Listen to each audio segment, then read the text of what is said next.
तो हेलो दोस्तों, मेरा नाम है कुमार सीके और आप देख रहे हैं एकलव्य स्टडी पॉइंट।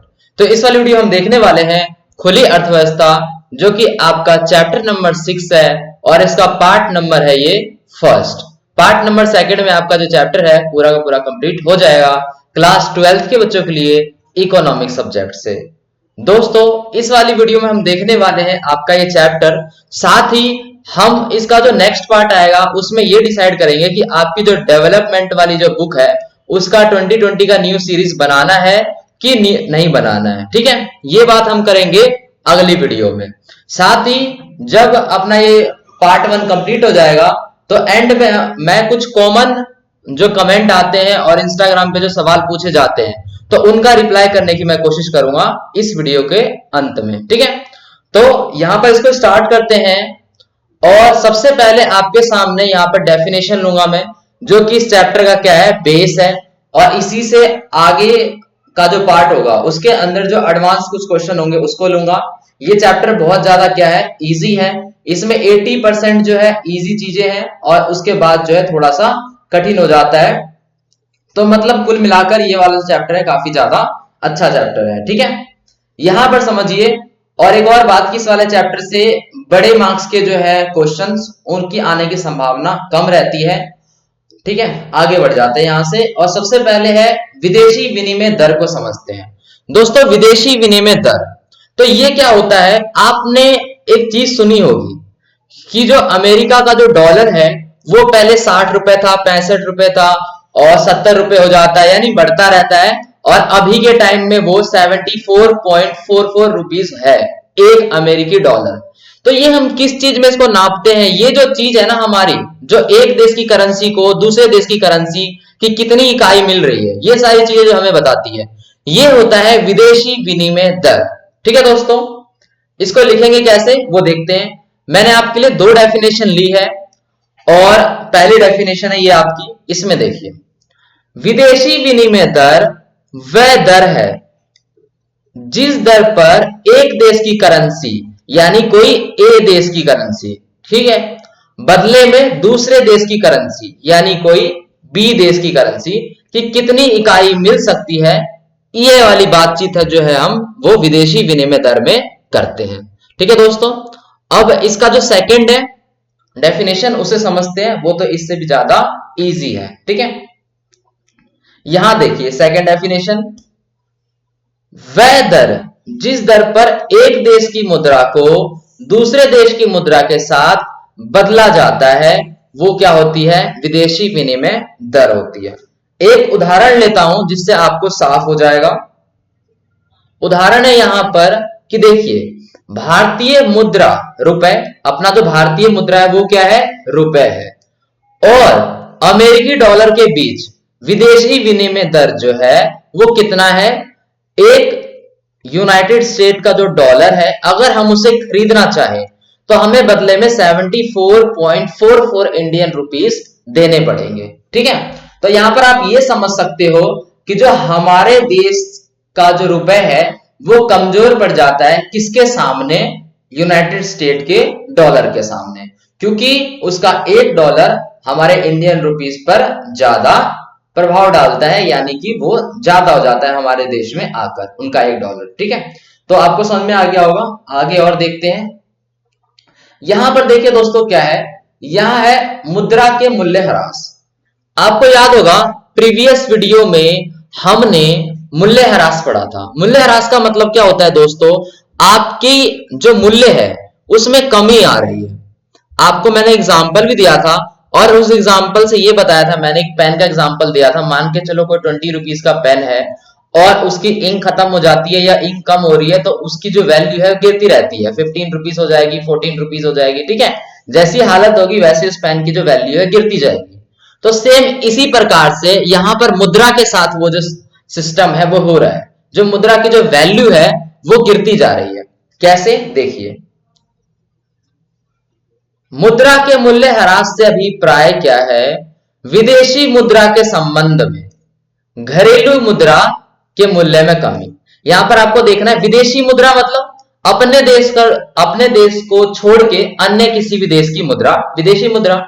घरेलू मुद्रा क्या होती है, घरेलू मुद्रा होता है अपना, मतलब कि अपने देश की मुद्रा, ठीक है, के मूल्य में कमी आना, यानी अपने देश की मुद्रा में यहां पर कमी आ रही है और विदेशी मुद्रा में क्या है इसमें वो अपने आप से बढ़ जाता है, क्योंकि इन दोनों के बीच में एक रिलेशन होता है, उसे हम यहां पर समझेंगे अभी। पहले इसका एग्जाम्पल बता दो मुद्रा के मूल्यह्रास का। एग्जाम्पल में क्या है दोस्तों, एक यूनाइटेड स्टेट का डॉलर खरीदना चाहते हो अगर आप, तो खरीदने के लिए पहले 60 रुपए का मिलता था, बढ़ता गया, ठीक है, फ्लक्चुएट होती रहती है ये, ठीक है। और उसके बाद क्या है, अभी अगर आपको एक यूनाइटेड स्टेट डॉलर खरीदना है तो आपको 74.44 रुपए की आवश्यकता होगी, ठीक है, यानी आपको 74.44 रुपए अभी देने पड़ेंगे एक डॉलर के बदले में। अगर मान के चलो कोई वस्तु है जो हमें खरीदनी है, फॉर एग्जाम्पल मान के चलते हैं कि हमें एक कीबोर्ड खरीदना है, ठीक है, और वो कीबोर्ड क्या है, वो हमें दूसरे किसी बाहर देश की वेबसाइट से खरीदना है और वहां पर उस कीबोर्ड का जो प्राइस है वो डॉलर में दिया हुआ है, ठीक है। तो अगर वो डॉलर में दिया हुआ है तो आप मान सकते हो अगर वो 1000 डॉलर का है, ठीक है, तो हमें बदले में 74,000 रुपए देने पड़ेंगे उनको उस 1000 डॉलर के सामान के लिए। कोई भी 1000 डॉलर का सामान है, कोई फोन है या कुछ भी है, ठीक है, तो अगर आप डॉलर में डील करोगे तो आपको ज्यादा पैसे देने पड़ेंगे, ठीक है, यानी अपने मुद्रा का क्या हो रखा है, यहाँ पर मूल्य ह्रास हो रखा है। आगे बढ़ते हैं और यहां देखते हैं वायदा लेन देन क्या है दोस्तों। तो वायदा लेन देन जैसे कि नाम से ही पता चल रहा है, हम भी किसी के साथ क्या करते हैं, किसी प्रकार का कोई प्रॉमिस जो करते हैं, ये बोलते हैं कि भाई अभी जो है पेपर वर्क करते हैं और आने वाले समय में मैं तुम्हें ये जो वस्तु है ये बेच दूंगा, ठीक है, यानी सारी बातचीत हो चुकी है अभी, लेकिन जो लेन देन होगा वो कब होगा, वो एक निर्धारित समय में होगा, ठीक है। अब हमारी मर्जी है कि वो निर्धारित समय क्या होगा, वो तो उस बंदे को पता है जो ये लेन देन कर रहा है। तो सेम वायदा लेन देन भी ऐसा ही होता है। इसमें क्या होता है, ये ऐसे लेन देन होते हैं दोस्तों जिसमें सभी डॉक्यूमेंट पर जो साइन है वो तो अभी कर लिए जाते हैं, ठीक है, यानी सभी डॉक्यूमेंट रिलेटेड काम अभी हो जाते हैं, आज हो जाते हैं, लेकिन जो लेन देन होता है वो आज नहीं होता, वो भविष्य में कोई ऐसी स्थिति है, मतलब ऐसा कोई दिन है जहां पर वो दिन फिक्स किया गया है कि इस दिन क्या होगा, वहां पर लेन देन होगा। तो इस प्रकार के लेन देन को क्या कहते हैं दोस्तों, इस प्रकार के लेन देन को कहते हैं वायदा लेन देन, ठीक है। आगे का टॉपिक देखते हैं यहां पर हम, और इसमें हमारे सामने दोस्तों हाजिर चालू बाजार, ये क्या होता है इसे समझिए। हाजिर चालू बाजार का मतलब है कि वो बंदा हाजिर, यानी कि वो जो लेन देन होगा ये इसी समय पर इसी वक्त पे सारी चीजें हो जाएंगी, ठीक है, यानी ये चालू बाजार है। ये क्या है, यहाँ पर ये कोई वायदा बाजार नहीं है कि सभी पेपर वर्क अभी होंगे और जो डील होगी वो बाद में होगी, मतलब जो आदान प्रदान होगा, लेन देन होगा बाद में होगा, नहीं, ये उसी समय पर उसी वक्त होगा, ठीक है। यहां पर देखिए हाजिर बाजार वह बाजार होता है जिसमें विदेशी विनिमय का चालू खरीद बिक्री होता है, यानी उसी समय वहीं पर खरीदा जाएगा या बेचा जाएगा, जो लेन देन होगा वो उसी समय पर वहीं पर होगा, ठीक है। आगे बढ़ते हैं यहां पर, और यहां पर दोस्तों एक इंपॉर्टेंट टॉपिक है आपके लिए, जो कि क्या है, मुद्रा की मूल्य वृद्धि क्या होता है, ठीक है, क्या होता है मुद्रा की मूल्य वृद्धि। जैसा कि दोस्तों नाम से पता चल रहा है मूल्य वृद्धि, यानी उसकी वैल्यू में क्या हो जाएगी, वृद्धि हो जाएगी, यानी उसकी वैल्यू ग्रो कर जाएगी, ठीक है, वो भी किसकी, मुद्रा की। तो हमें ये भी पता है कि करेंसी की जो वैल्यू है वो बढ़ जाएगी, लेकिन अब यहां पर दो पॉइंट आते हैं, क्या वो करेंसी बाहर के देश की बढ़ेगी यानी विदेशी मुद्रा की बढ़ेगी, या क्या वो जो वैल्यू है वो अपने घरेलू मुद्रा की बढ़ेगी, दो बातें आती है। तो यहां पर हम देखते हैं कि आखिरकार किसकी बढ़ेगी, ठीक है। यहां पर देखिए दोस्तों, जब विनिमय दर में मुद्रा की मांग यानी डिमांड, पूर्ति यानी सप्लाई, इन दोनों के फलस्वरूप घरेलू मुद्रा में, यानी बात किसकी हो रही है, घरेलू अपने देश की मुद्रा की, उसके मूल्य में विदेशी मुद्रा की अपेक्षा, यानी यहां पर जो ग्रो कर रहा है वो विदेशी मुद्रा भी कर रही है, लेकिन उससे कंपेयर करें तो बढ़ोतरी होती है, तो ये मुद्रा की मूल्य वृद्धि है। यानी ग्रो दोनों चीजें हो रही है, दोनों मुद्रा, लेकिन ये विदेशी मुद्रा के कंपैरिजन में जो अपने देश की मुद्रा है वो ज्यादा ग्रो करती है। यहाँ पर एक बच्चों को दिक्कत आती है, उस टॉपिक पे एक बार हम यहाँ पर बात करते हैं। देखिए होता क्या है यहाँ पर, देखो अभी हम एग्जाम्पल से समझते हैं इस टॉपिक को। जैसे कि अमेरिकी डॉलर है, ठीक है, अमेरिकी डॉलर का जो प्राइस है वो 74.44 है अभी वर्तमान के समय में, जिस समय मैं ये वीडियो बना रहा हूं, ठीक है, और ये फ्लक्चुएट भी होती है। तो यहां पर क्या है कि मान के चलो आने वाले टाइम में, आने वाले एक साल में ये जो डॉलर, एक डॉलर खरीदने के लिए जो हमें इतने रुपए देने पड़ेंगे, तो आने वाले मान के चलते हैं कि कुछ महीनों में हमें केवल 70 रुपए में मिल जाएगा डॉलर। तो इसका मतलब क्या होता है दोस्तों, इसका मतलब ये नहीं है कि डॉलर का जो प्राइस है वो घट गया है, नहीं। बच्चों को ये लगता है कि डॉलर का जो प्राइस है वो घट गया है, यहां पर जो अपने घरेलू मुद्रा का जो वैल्यू था ना वो बढ़ गया है, इसलिए हमें 74 की जगह 70 रुपए मिल रहा है। तो इसी चीज को कहते हैं मूल्य वृद्धि, ठीक है, यानी अपने मुद्रा की वैल्यू जो है वो बढ़ गई है, ठीक है। यहां पर समझ में आ गया होगा आपको। यहां पर हम देखते हैं विदेशी विनिमय बाजार। तो दोस्तों ये किस प्रकार का बाजार है और यहाँ पर किस प्रकार का जो है वो लेन देन होता है वो समझते हैं हम यहाँ पर विदेशी विनिमय बाजार में। बाजार आपको पता है, सिंपल बाजार, जहां पर बाजार से ही हम ये समझ लेते हैं कि वहां पर खरीद बिक्री होगी, या तो कोई वस्तु बेची जाएगी या तो कोई वस्तु खरीदी जाएगी। लेकिन इस बाजार में, विदेशी विनिमय बाजार में, क्या चीज बेची जा रही है और क्या चीज खरीदी जा रही है वो देखते हैं। देखिए विदेशी विनिमय बाजार वह बाजार होता है जिसमें अलग अलग देशों की राष्ट्रीय करेंसियों को खरीदा या बेचा जाता है। यानी जो देश होंगे वो अलग अलग होंगे, ऐसी बात नहीं है कि हम यहाँ पर इंडिया और अमेरिका की बात कर रहे हैं तो यही दो देश होंगे, यहाँ पर कोई और देश भी हो सकते हैं, और उनकी राष्ट्रीय करेंसियां, इनको या तो वहां पर खरीदा जाता है और ये बेचा जाता है। तो आपको ये लग रहा होगा कि ये क्या सिस्टम है, मतलब हमारे देश के जो इंडिया है, इंडिया के लोग अमेरिका के पैसे क्यों खरीदेंगे, उससे क्या लाभ होता है, क्या फायदा होता है और यूज क्या होता है खरीद बिक्री करने से, ये मैं आपको अभी जो आने वाला एक टॉपिक है उसमें समझाऊंगा। आप सिर्फ इसमें ये समझिए कि विदेशी विनिमय बाजार वो बाजार होता है जिसमें अलग अलग देशों की जो राष्ट्रीय करेंसी है, जो करेंसी है, उसको खरीदा या बेचा जाता है। अब वो क्यों खरीदा बेचा जाता है ये हम आगे देखेंगे। यहां पर देखो, यहां पर है विदेशी विनिमय स्टॉक, ठीक है। ये क्या होता है दोस्तों, स्टॉक के बारे में मैंने आपको पहले बताया था, याद है आपको, जो आपका था स्टॉक और प्रभाव, लेकिन उस स्टॉक से ये बिल्कुल अलग है, ये वो वाला स्टॉक नहीं है। यहां पर समझिए, ये एक ऐसा स्टॉक है, यानी एक ऐसा भंडार आप समझ सकते हो उसको, जिसमें सभी विदेशी करेंसियां मौजूद होती है। देखो हमारा जो आरबीआई होता है ना, ठीक है, हमारा जो बैंकों का बैंक है, उस बैंक के पास एक भंडार होता है और उस भंडार के अंदर में सभी विदेशी करेंसियां होती है, जैसे डॉलर है उसके अंदर, ठीक है, और भी जो अपनी विदेशी करेंसियां होती है, रशिया की करेंसी हो गई अपनी, जो भी विदेशी करेंसियां होती है वो सारे के सारे यहाँ पर होते हैं उस भंडार के अंदर में। अब हम बात करते हैं, इसे तो विदेशी विनिमय स्टॉक कहते हैं। इतना समझ में आ गया आपको कि विदेशी विनिमय स्टॉक क्या होता है, आरबीआई के पास उस निश्चित समय में विदेशी करेंसियां कितनी है उपलब्ध, ये तो अपना हो गया विदेशी विनिमय स्टॉक। लेकिन ये स्टॉक करके रखते क्यों है उस विदेशी करेंसियों को, उससे हमें क्या लाभ है? तो दोस्तों इससे लाभ हमारा ये है कि मान के चलो आप कोई ऐसी वस्तु खरीद रहे, मान के चलो आपने एक्सपेंसिव सा फोन खरीदा, ठीक है, और वो फोन जो है इंडिया से बाहर किसी देश में बनता है और वो जो देश है वो डॉलर के रूप में भुगतान चाहती है, और आपने वो फोन खरीद लिया, तो आप जो उसका भुगतान कर रहे हो, आप किस में कर रहे हो, आप रुपए में कर रहे हो। लेकिन सरकार को उसका भुगतान रुपए में नहीं करना है, उसको भुगतान करना है डॉलर में, क्योंकि वो देश डॉलर चाहता है। तो सरकार के पास डॉलर पड़े हुए होते हैं और आपसे वो करेंसी लेकर अपने देश की, और उनको डॉलर में वो भुगतान करेगी। इसलिए सरकार क्या करती है, आरबीआई अपने पास विदेशी करेंसी का एक स्टॉक रखती है, ठीक है। तो यहां पर आपको समझ में आ गया होगा।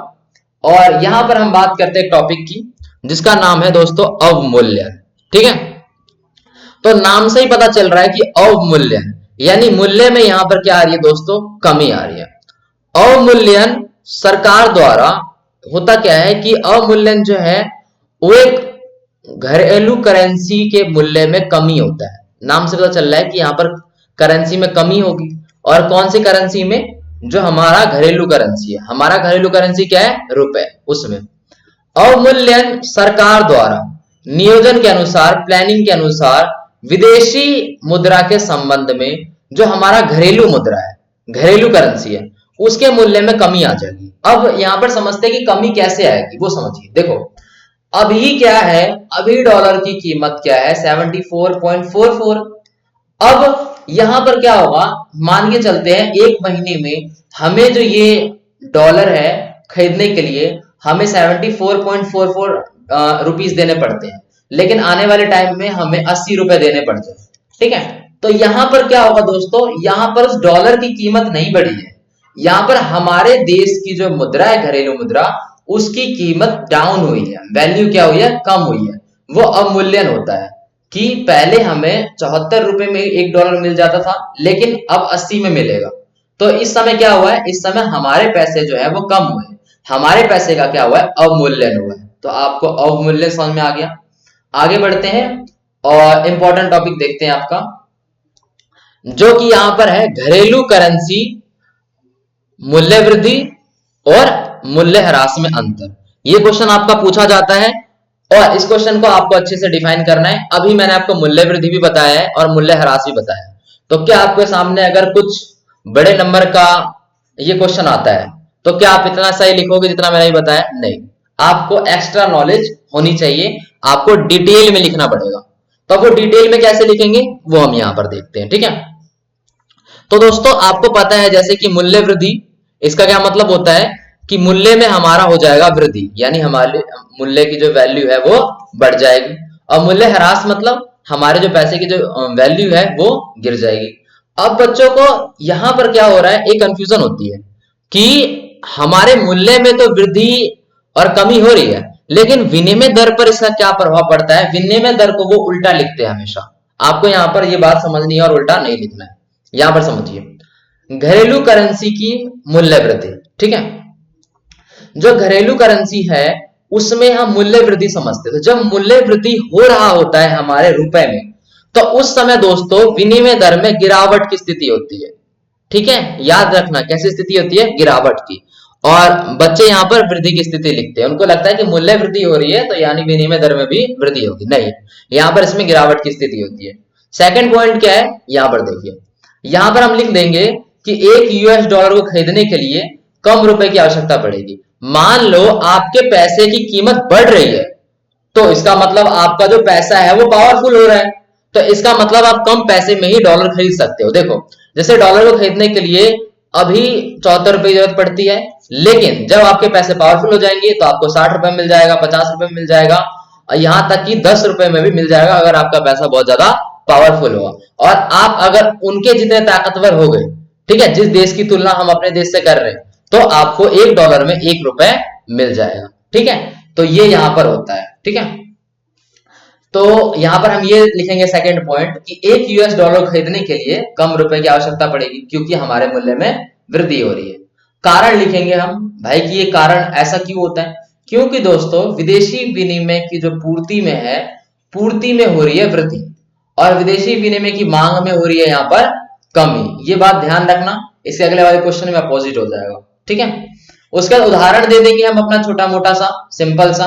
क्या बोलेंगे कि विनिमय दर में एक यूएस डॉलर 74 में मिलता था, तो 74 से कम होकर ये एक यूएस डॉलर अब हमें 55 में ही मिलने लग जाएगा। आप यहाँ पर अपने हिसाब से लिख सकते हो कोई भी एग्जाम्पल। ठीक है, यहाँ पर 74 लिखा है मैंने, कम होकर जरूर नहीं है कि 55 में मिलेगा, 50 हो सकता है, 40 हो सकता है, ठीक है, 60 हो सकता है, तो ये ऐसे होगा। आगे बढ़ते हैं हम यहाँ पर, और यहां पर आपको उससे अपोजिट देखना है बिल्कुल, और वो क्या है? वो है घरेलू करेंसी का मूल्य ह्रास। ठीक है, घरेलू करेंसी के मूल्य ह्रास में क्या होगा? हमारे करेंसी का मूल्य कम होगा और विनिमय दर में वृद्धि हो जाएगी। हमें ज्यादा पैसे देने पड़ेंगे एक डॉलर को खरीदने के लिए। ठीक है, ये समझते हैं यहां पर ये विनिमय दर में वृद्धि की स्थिति पाई जाएगी इस समय। उसके बाद क्या होगा? एक यूएस डॉलर, अगर हमें एक अमेरिकी डॉलर खरीदना है तो उसके लिए हमें ज्यादा कीमत चुकानी पड़ेगी। इससे भी ज्यादा मान के चलो अभी 74 रुपीज देते हैं, लेकिन अगर मूल्य ह्रास हमारा और हो गया तो हमें 80 रुपीज देने पड़ेंगे $1 के लिए। ठीक है, आगे बढ़ते हैं, इसका कारण जानते हैं। इसका कारण बिल्कुल उससे अपोजिट है। विदेशी विनिमय की मांग में यहाँ पे वृद्धि हो जाएगी और पूर्ति में कमी हो जाएगी। यहाँ पर क्या था, यहाँ पर पूर्ति में वृद्धि था और यहाँ पर जो है मांग में कमी था, लेकिन इसमें क्या है, बिल्कुल अपोजिट हुआ है पिछले वाले क्वेश्चन से। यहाँ पर देखते हैं उदाहरण। उदाहरण लिखोगे आप, सिंपल सा उदाहरण लिखना है आपको कि विनिमय दर $1, जैसे कि $1 अब 55 रुपए में मिल रहा है तो बढ़ जाएगा उसका रेट और 74 में मिलेगा। तो इस प्रकार का जो आपको एग्जाम्पल है वो दे देने, जिससे आपको अच्छे नंबर मिलेंगे। डिटेल में आंसर देना है आपको सभी चीजों के साथ। पहले बता दो स्थिति क्या है, एक छोटा सा एग्जाम्पल दो, कारण बताओ, उदाहरण दो, और आपका जो काम है यहाँ पर हो जाएगा। एक और बात बता दूं, अब मैं यहाँ पर आपका जो टॉपिक है सारे कंप्लीट हो चुके हैं पार्ट 1 के। अब यहाँ पर कुछ कमेंट के रिप्लाई करते हैं। ठीक है, तो पहला कमेंट ये है कि ये जो हमारी वीडियो बनती है ये होता है सीबीएसई से। ठीक है, आपको पता ही है सीबीएसई से हमारा जो है ये फॉर्मेट है पूरा का पूरा। जो अदर स्टेट के बंदे हैं, चाहे वो यूपी से हो, बिहार से हो, पंजाब से हो, हरियाणा से हो, किसी भी बोर्ड से हो, तो बच्चे कमेंट करते हैं कि क्या हम भी इन वीडियो को देख सकते हैं। तो आप बिल्कुल देख सकते हो इन्हें। ठीक है, आपने एक बात सुनी होगी कि ज्ञान मिल रहा है उसे लपेट लो, चाहे वो कहीं से भी मिल रहा है और कुछ भी मिल रहा है, तो आपके टॉपिक है, जो है वो इससे मिलते होंगे। ठीक है, आपकी इकोनॉमिक्स चाहे अदर बोर्ड की है, सीबीएसई बोर्ड की है, तो ये तो मिलते रहते हैं आपस में। उसमें से कई सारे टॉपिक होंगे जो आपके मिलेंगे, तो आप उन टॉपिक को देख लो, आप पूरी वीडियो देख लो, क्या पता आपको कुछ एक्स्ट्रा आ जाए। ठीक है, तो अदर स्टेट के बच्चे भी हमारे इस वीडियो को देख सकते हैं। दूसरी बात क्या है कि जो वो है आपका, आपको पता है कि आपका ये न्यू सिलेबस है। ठीक है, न्यू सिलेबस और पुरानी टीआरजेन की वीडियो मैंने बना रखी है, पूरी सिलेबस कंप्लीट, उसमें बहुत सारे पार्ट है। ठीक है, एक चैप्टर के 7-7 8-8 पार्ट है। तो जिनको टीआरजेन से पढ़ना है वो टीआरजेन से जाके पढ़ ले, हम फोर्स नहीं कर रहे कि आप एनसीईआरटी से पढ़ो। ठीक है, और मैंने आपको एक बेटर तरीका ये बताया था कि आप एनसीईआरटी की पीडीएफ डाउनलोड करो, उसमें देखो कि इंपॉर्टेंट टॉपिक कौन कौन से हैं, और उसके बाद आपके पास जो भी बुक हो, टीआर जैन हो या सीबी सचदेवा हो, किसी भी राइटर की बुक है आप उसमें से पढ़ो। ठीक है, और आने वाले टाइम में मैं आपको इंपॉर्टेंट क्वेश्चन बता दूंगा बहुत सारे, कम से कम मैं आपको काफी अच्छे इंपॉर्टेंट क्वेश्चन बता दूंगा कि उसके बाहर से आपका जो वो है वो नहीं आएगा। ठीक है, मतलब पेपर नहीं आएगा। तो ये सारी बातें हम कर लेंगे बाद में।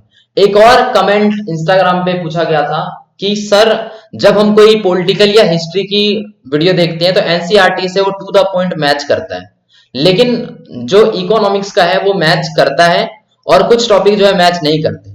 तो मैं आपको ये बता दूं कि देखो, जो टॉपिक आपके मैच नहीं कर रहे ना, वो टॉपिक मैंने उसमें से नहीं कराया है। क्यों नहीं कराया है? क्योंकि इस बार आपको ध्यान देना पड़ेगा कि आपका जो सिलेबस है वो रिड्यूस हुआ है। तो सिलेबस कम होने की वजह से क्या हुआ है कि कुछ ऐसे टॉपिक है जो आपके है ही नहीं, तो उन्हें पढ़ा के क्या फायदा। तो वो टॉपिक जो नहीं है वो आपको मैं नहीं करा रहा, जो एनसीईआरटी में टॉपिक है वो मैं करा रहा हूं, और जो एनसीईआरटी में भी टॉपिक नहीं है लेकिन वो आपके पेपर में आ रहा है, तो वो मैं अपने नोट्स से करा रहा हूं, जो नोट्स मैंने कई सारे राइटर की बुक पढ़ के बनाया है। तो टू द पॉइंट घुमा फिरा के बात ये है कि जो आपको जो कंटेंट मिल रहा है, चाहे वो फर्स्ट चैप्टर से हो, सेकंड चैप्टर से, और आपके अभी तक के सारे चैप्टर, वो आपके लिए काफी इंपॉर्टेंट जो है। और बच्चों का कमेंट आया था कि सर हमें नेशनल इनकम के जो क्वेश्चन है वो बनाने में दिक्कत आ रही है। तो मैं आपको एक बात बता दूं, नेशनल इनकम के जो क्वेश्चन होते हैं न्यूमेरिकल वाले, वो हार्ड होते हैं बच्चों, और उसके लिए आपको कड़ी मेहनत करनी पड़ेगी। उसमें बहुत सारी बातें होती है जो एक वीडियो में बता पाना बहुत ज्यादा मुश्किल है। ठीक है, तो आपको किताबें पढ़नी पड़ेगी और वैसे ही बहुत सारे क्वेश्चन बनाने पड़ेंगे अपने आप से। सैंपल पेपर खरीदो, ठीक है, या आप previous year question paper solve करो, प्रैक्टिस की जरूरत है। बात ये है नेशनल इनकम क्वेश्चन के लिए। ठीक है, तो बात ये पे खत्म करते हैं। अगर और कोई डाउट हो, आपको कुछ पूछना हो, तो आप मेरे इंस्टाग्राम पे मुझे फॉलो कर सकते हैं। कुमार सिकेन 12 आईडी है, नीचे डिस्क्रिप्शन में लिंक मिल जाएगा, आप इसे सर्च भी कर सकते हो। ठीक है, नेक्स्ट वीडियो हमारी आएगी, उसमें चैप्टर कंप्लीट हो जाएगा, समष्टि का आपका सिलेबस कंप्लीट हो जाएगा, और डेवलपमेंट चालू करनी है कि नहीं करनी है वो आपको पता चल जाएगा। ठीक है दोस्तों, तो वीडियो पसंद आ गई तो आप कर सकते हैं लाइक, कमेंट कर सकते हैं, आप शेयर कर सकते हैं, साथ ही चैनल को सकते हैं सब्सक्राइब, और बेल नोटिफिकेशन आइकन आपको दिख रहा होगा, आप उसे कर सकते हैं प्रेस, जिससे नई वीडियो की जो नोटिफिकेशन है आप तक पहुंचती रहेगी। तो धन्यवाद दोस्तों।